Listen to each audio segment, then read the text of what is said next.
What's going on, guys? It's Eddie with DIY Basics. Today I want to go over how to patch drywall.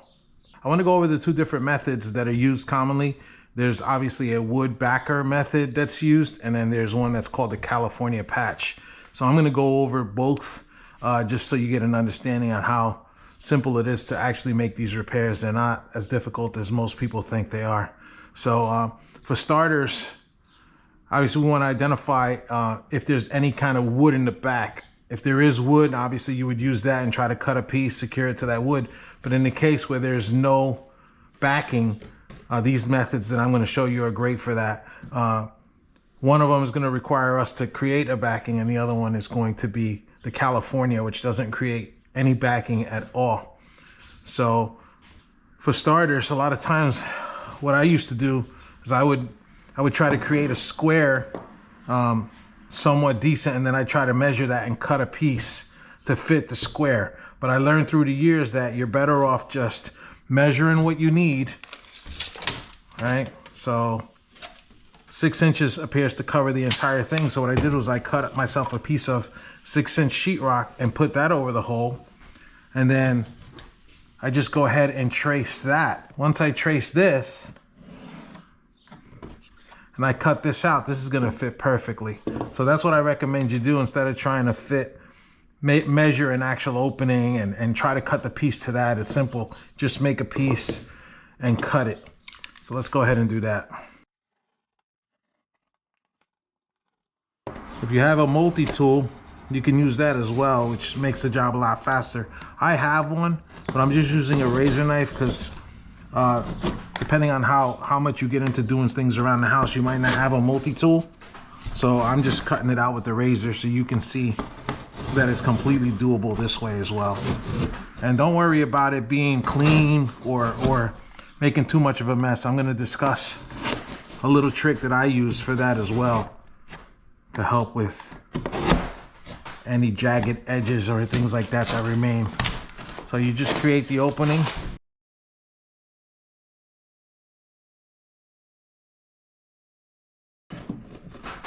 And you see that we trace this in, right? Sometimes you got to make it a little bit bigger. It looks like I didn't carve this out enough down here.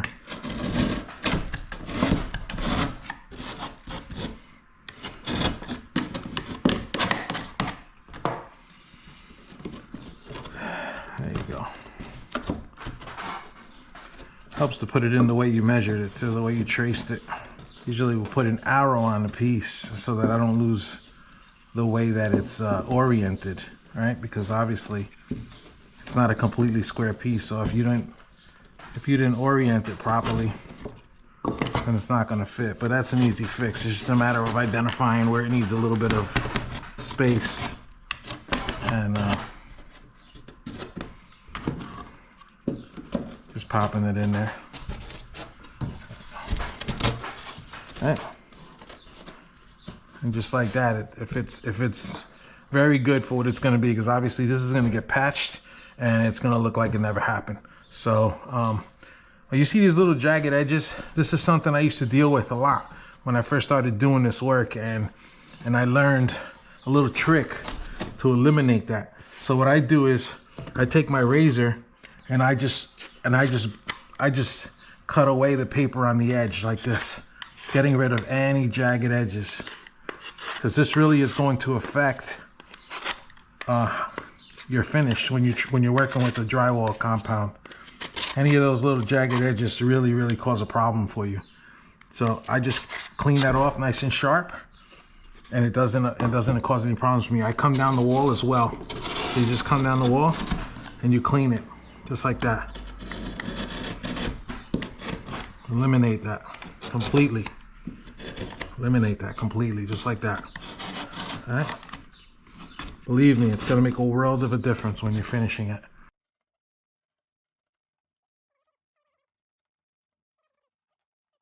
When you put that back in, it's gonna have like a little hole, but it's okay because we're gonna fill all that in and it's gonna be perfect.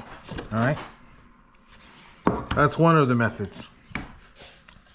In this case here, we know that we have a hole that's approximately maybe 4 to 5 inches, right? 5 inches.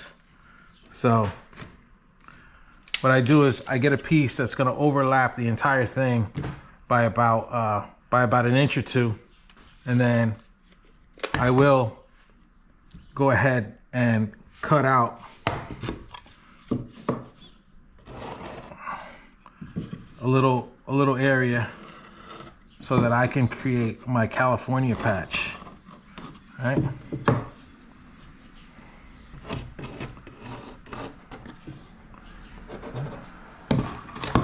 So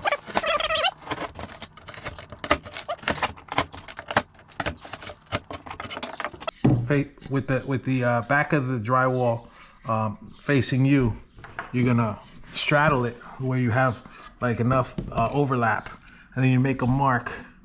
And you want to make it smaller than the opening. You don't have, it doesn't have to be perfect. So come down about maybe ½ inch, make a mark, ½ inch, make a mark, right? And then we do the same thing coming across this way.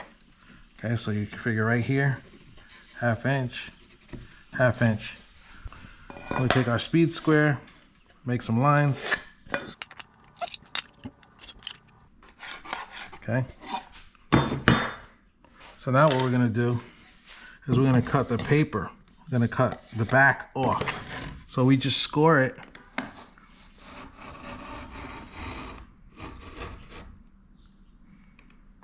Okay.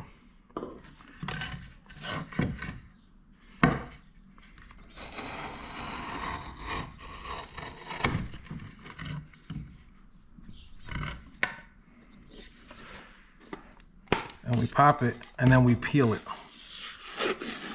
Okay? Pop it, then you peel it. We'll do the same thing with this side here. Pop it, peel it back. We'll do the same thing with this side. Pop it, peel it back. And now we have what they call a California patch. So it fits in the hole just like that. You mud it in and you finish it, and it works out perfectly. All right.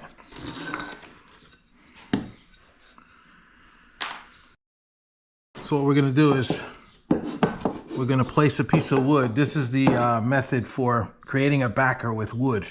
All right. So what we're gonna do is we're gonna take a little piece of 1x material. This is a 1x2. I stole it from my wife. And basically you just cut it where it overlaps by about 2 inches. You just put it in there where you got a nice overlap, and then you're just gonna stick a drywall screw through till it catches the back side and pulls it in.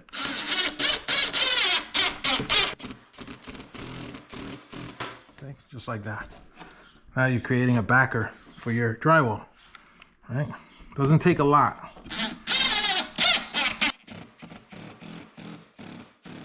Right? Just want the screw to be set in just a little bit. You don't want it to break the paper, because then it's not going to be holding anything. And you take your piece and you put it in the opening. Okay.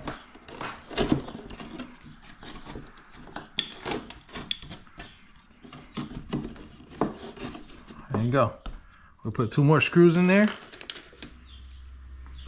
and it's going to be a wrap.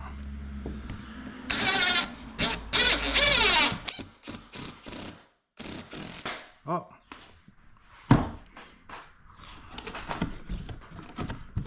That didn't work out.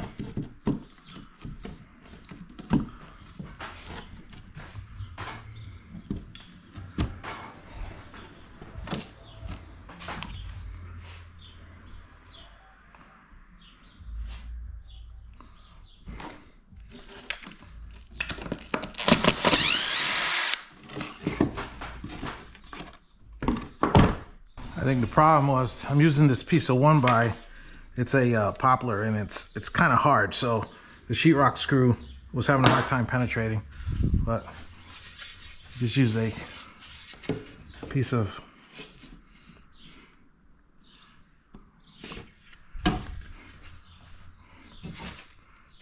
casing.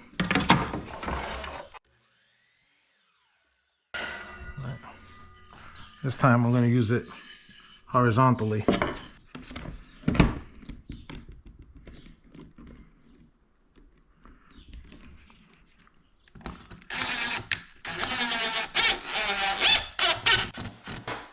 it is.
California one's just gonna go in and it's gonna get mudded in.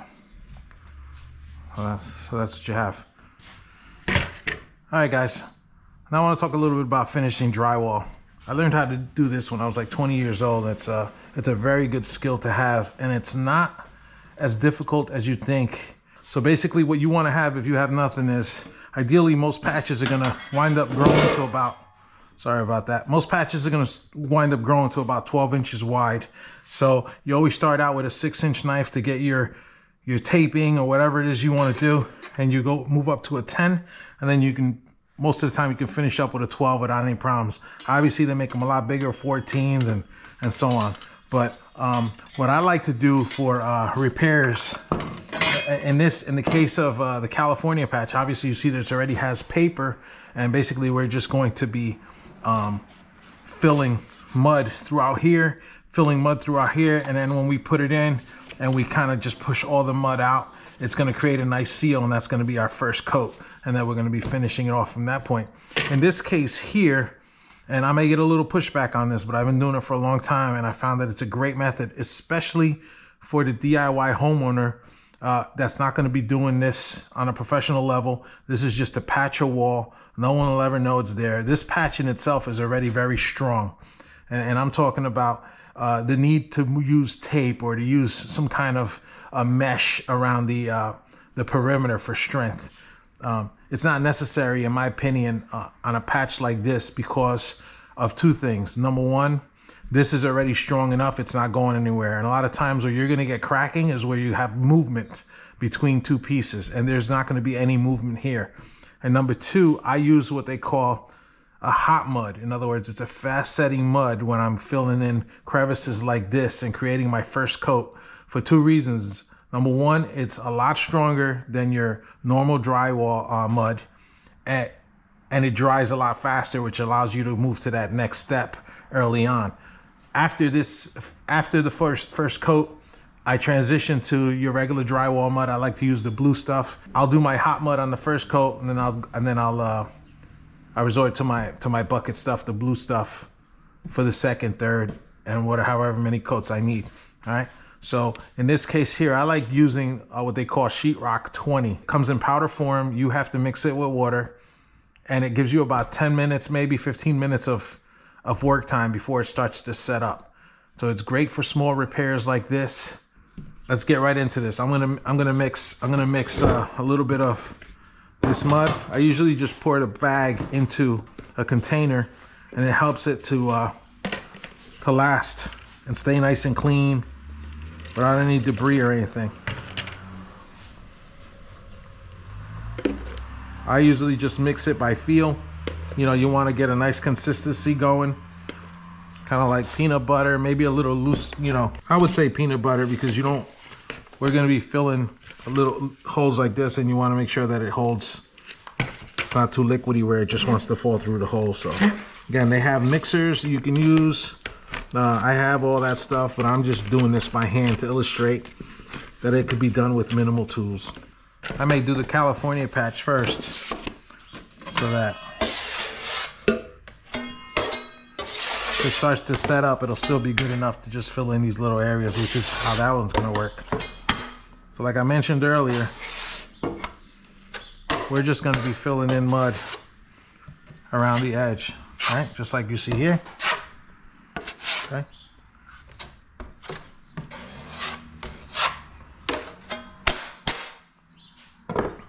Put enough so that the paper covers going around the side. All right. And what I like to do is I like to put a little bit in these corners here like this. So any of that gap, because this is not a perfect cut, remember, so by putting in this amount here like this, it fills in any of those voids that are left over. There we go. Nice. What I like to do, I like to take my knife and just put it across the piece like that. That's why we know it's flat. Okay? And then you're just cleaning it off. You're just cleaning all the excess out of it. There you go, just like that.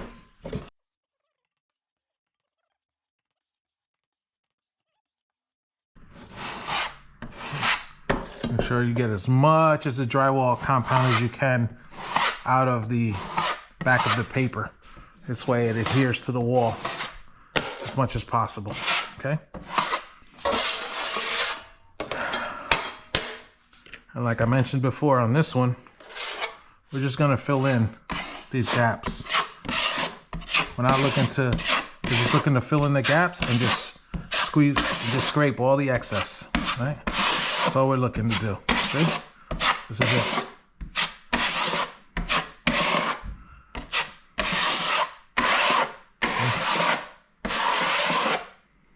That's it. That's perfect for our first coat. And what that does is that takes up all those deviations. And believe it or not, when this stuff sets up, it's harder than the drywall itself. So that's why I say for small repairs like this, don't even bother with the tape or mesh or anything like that, because all it's going to do is cause challenges for you if you're not proficient at using the trowels and finishing. But I'm going to show you the proper methods to use so you can get professional results every time. See, this is what would be happening behind the wall. Obviously, this is a mock-up situation, so you won't see it. But this is what the piece of trim is doing in the back of the wall to support, and this is what all that mud is doing to support in here. When this dries, like I said, it's rock solid. This piece is not going to push through. And this one is definitely not going to push through because you can see the support on each side of the sheetrock. So that's what's going on behind the scenes. All right, guys, we're ready for our second coat. So what I like to do is, first thing I like to do is just take my 6-inch knife and just scrape off any high sides. Take all those ridges, unnecessary ridges out. Right.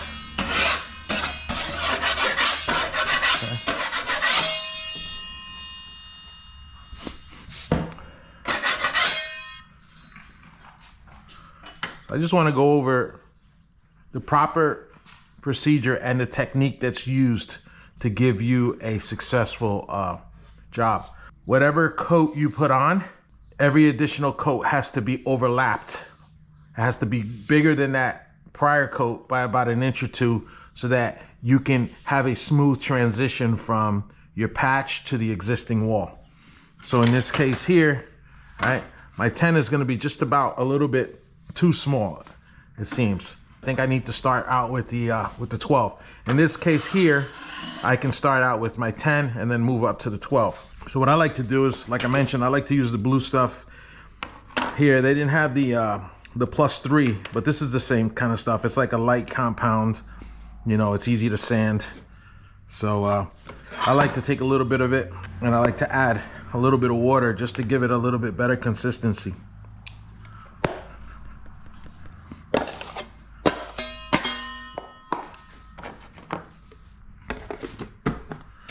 So I add a little water, not too much, it's just very little.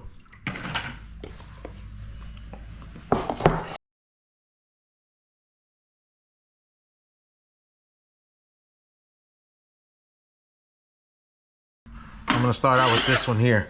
So what you want to do is you want to apply it where you're covering your entire patch. All right. Make sure you go over the whole thing. All right. Okay. Now this is the trick here. This is the secret. So what you want to do is you want to go down the side, putting pressure on just one side of the knife, creating a smooth transition between here and the existing mud. So here, see, I'm putting pressure on that left side. See what I create there? That's what you want to see. You want to do that on all edges. See? There. All right? Come down this side, you do the same thing. Come down this side, do the same thing. Then you just, now you straddle the entire thing and you just give it one pass with even pressure. All right?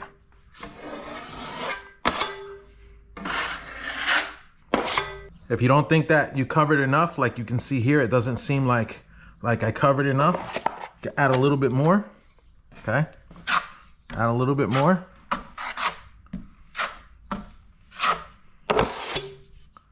And you just clean the sides, right? Then you just come down, see? And you leave it just like that. You leave it just like that. You don't worry about that ridge. That'll get taken care of on the next coat, right?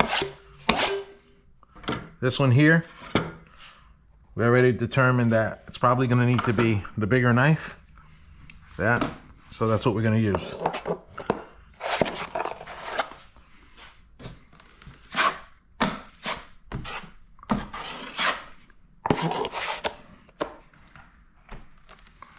Okay.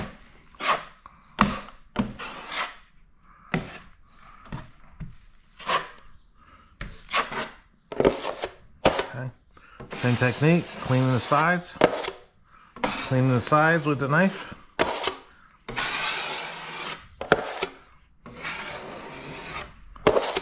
And then you just take it one pass, nice and even pressure. You can come back the other way, nice and even pressure, right? And that pretty much is good enough, okay? This is where the tape actually makes it challenging because you still see a little bit of tape. And on the next coat, it should all completely go away. So this is where it becomes a little challenging for the DIY person that doesn't understand that it's okay to see the tape on that initial first coat, all right? Unfortunately, it's a multi-step process, and you can use the hot mud for most coats, but I don't really like using it on the second and third coat because it sets up really hard, and so it's very difficult to sand. If you're not very good at making it nice and smooth, then you're gonna have a lot of sanding to do. All right, guys, here we are. Round 2. We're gonna do the same thing we did before. We're gonna knock down any high spots and any ridges.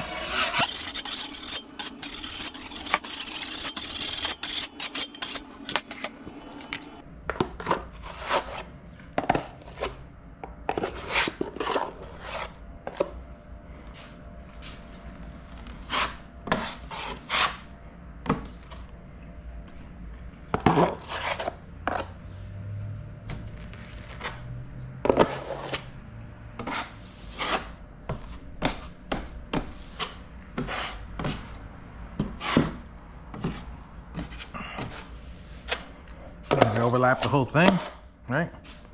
Now we clean the edge.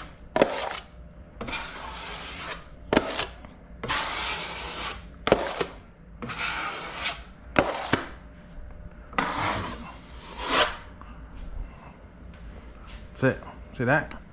Once you do the sides, you clean the edges, you come down straight across the whole thing and you leave it alone. These little ridges right here, we're gonna take care of those on the very last one.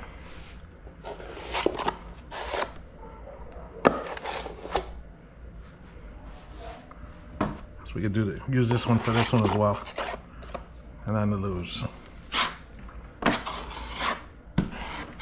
Right.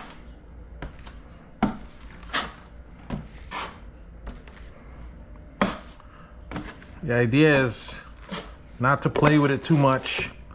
You spread it as much as you need to, but once you do the sides, you want to come down the center one time. Ideally, that's why you want the knife to be able to straddle the entire joint you're working with. So you can just bring it down one time, maybe back in the other direction, but that's about it. It's a process, and so when you use the proper technique, it works the way it's supposed to, all right?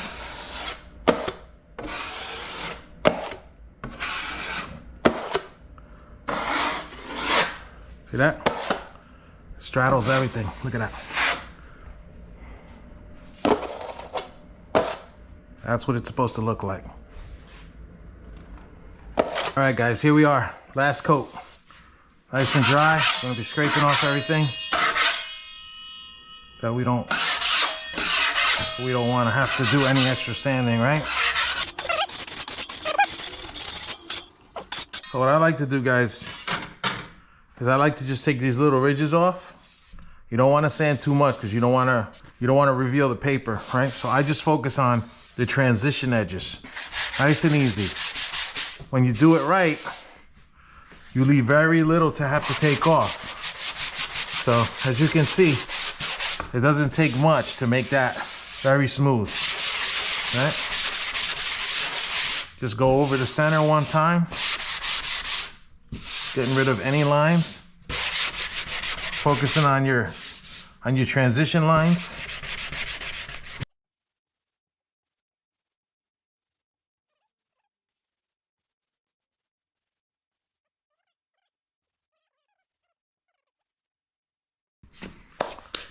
So at this point, everything's really good.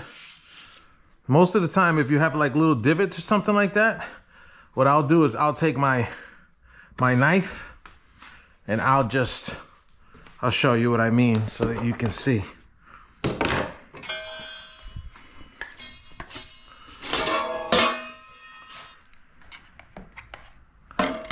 So for the final coat, what I do is, right now we're lucky, we don't have any kind of divots or anything. But if you did for some reason, then what I do is I just fill the area with mud. I'll show you what I do. I would do something like this, and then I scrape the entire thing clean. So I'll fill it, and then I'll scrape the entire thing clean, just so that it fills in whatever divot is left. But in this case, we don't have anything. So after this point, what we're gonna do is we're gonna paint it. A lot of times you'll see like where you can see where it was patched, and that's because the drywall mud itself is very porous and it needs to be sealed before you can paint it, and we do that by way of priming it. Then when you put your paint on it, you can't tell where the patch starts or where the patch ends. But if you don't prime it before you paint, then what will happen is the drywall mud will suck the moisture out of the paint, and it'll flash over, and then when it dries, you'll see almost like you can see almost like a shadow of what's going on behind the coat of paint, and that's called flashing, and that's because it wasn't primed. So that's the way we work around that. But I give you guys a shot at the finished product after I go ahead and prime this and paint it so you can see it.